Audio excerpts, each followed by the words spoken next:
नमस्कार, मैं हूं कौशलेंद्र उपाध्याय और आप देख रहे हैं the news launcher Uttar Pradesh Uttarakhand. Uttar Pradesh में इस समय संविधान और अंबेडकर को लेके जो राजनीति शुरू है, विपक्ष जिस तरह से लामबंद हो रहा है सरकार के खिलाफ, बीजेपी के खिलाफ, वहीं समाजवादी पार्टी जो पीडीए का नारा देके अपना राजनीति कर रही है और लोकसभा में जिस तरह से पीडीए के नारे के सहारे अच्छी खासी सीटें मिली, तो उसको कैसे छोड़ सकती है।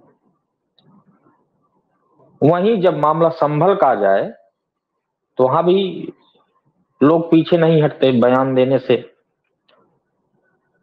बहुत सेंसिटिव मुद्दा है संभल इस समय, और बीजेपी ये जानबूझ के चाहती है कि लोग इस पे बयान दें। विपक्ष अगर इस पे बयान देगा तो उनको खेलने का मौका मिल जाएगा, क्योंकि बाबा भीमराव अंबेडकर के मामले में बीजेपी जिस तरह से फंसती हुई नजर आ रही, जिस तरह से विरोध प्रदर्शन चल रहा है, गृह मंत्री अमित शाह के बयानों की वजह से जो बीजेपी झेल रही है इस समय, उसका तोड़ उत्तर प्रदेश में एक ही चीज है, संभल पे किसी तरह विपक्ष से बुलवा लिया जाए। और विपक्ष को जैसे वो बोलते हैं, विपक्ष जैसे उस पर बोलता है, बीजेपी बैटिंग करना शुरू कर देती। अब इस मामले में केशव प्रसाद मौर्य भी कूद बैठ गए हैं। अभी तक केशव प्रसाद मौर्य पूरे लाइमलाइट से दूरी बनाए रहे हैं।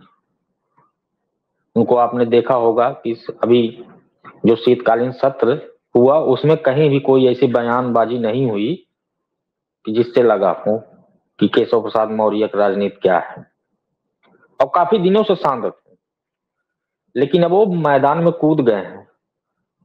कल ही की बात आपको बताएं कि फिरोजाबाद के तिकोहाबाद विधानसभा क्षेत्र में किसी निजी कार्यक्रम में समाजवादी पार्टी के राष्ट्रीय अध्यक्ष अखिलेश यादव पहुंचते हैं। वहां मीडिया सवाल करता है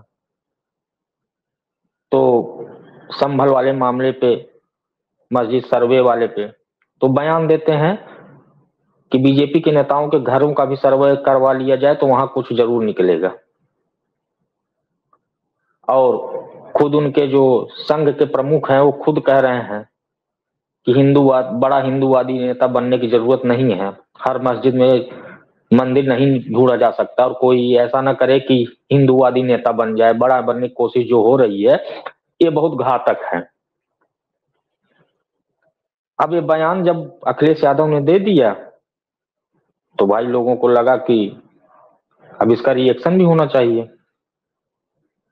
उसके बाद कानपुर में एक कार्यक्रम में डिप्टी सीएम केशव प्रसाद मौर्य पहुंचे थे।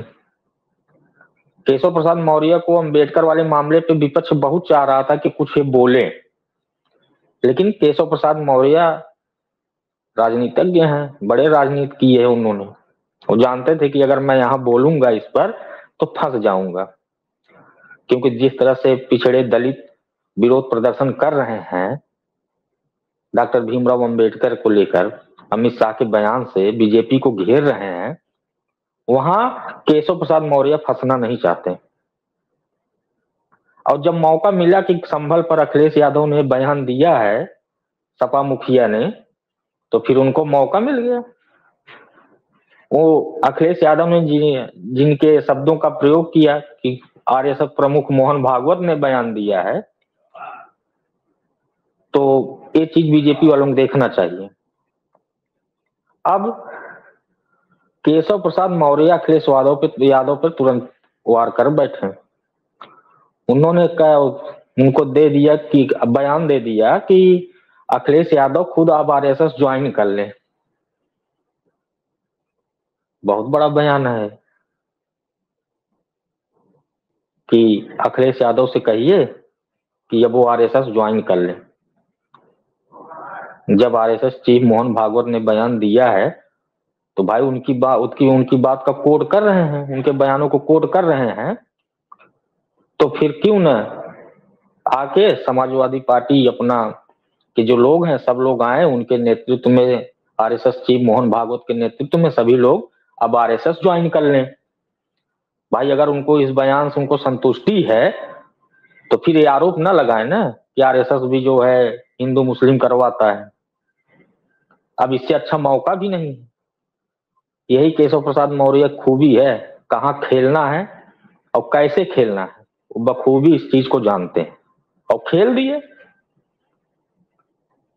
भाई सब जानते हैं कि आरएसएस चीफ मोहन भागवत ने क्या बयान दिया है और किनको लेके दिया है, किन बातों का जिक्र किया है कि हर मस्जिद में मंदिर ढूंढना ये ठीक नहीं है।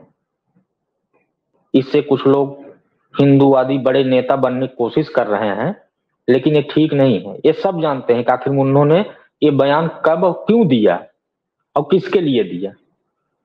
अब आ रहे जो समाजवादी पार्टी है उसी उन्हीं के बयान को लेके बीजेपी पे तंज कस रही थी।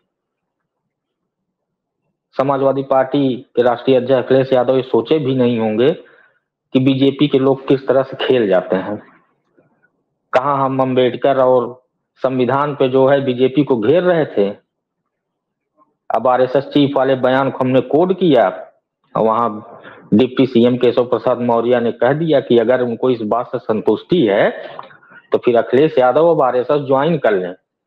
इससे अच्छा मौका नहीं है। कम से कम उनको जी इस बात से जब संतुष्टि है कि हाँ उनका बयान सही है, तो फिर मौका है, सपोर्ट तो करें आरएसएस को। अब इस पे सब समाजवादी पार्टी के लोगों की बोलती बंद हो गई। ये क्या हो गया, तो उल्टा दांव पड़ गया। ये तो राष्ट्रीय अध्यक्ष अखिलेश यादव खुद फंस गए इस बयान से। और केशव प्रसाद मौर्य अब उस पर बल दे दिए हैं। और देखिएगा कि केशव प्रसाद मौर्य ही ऐसे व्यक्ति हैं जो ये धरना प्रदर्शन जो तमाम हो रहा है, अभी केशव प्रसाद मौर्य का नाम इसमें नहीं लिया जा रहा है। भर्तियों में आरक्षण की जब बात होती थी तो लोग केशव प्रसाद मौर्य घेरते थे, लेकिन इसमें किसी नेता ने बयान नहीं दिया। केशव प्रसाद मौर्य को भी आके इसमें इसका विरोध करना चाहिए कि गृह मंत्री अमित शाह ने जो अम्बेडकर को बयान दिया है, भीमराव अम्बेडकर पर, उसका विरोध, लेकिन किसी ने कहा नहीं। और संभल मामले को बीजेपी हमेशा वो टाइट किए हुए, वो जान रही कि संभल पे जैसे बोलेंगे सभी मुद्दों से हम भटका देंगे।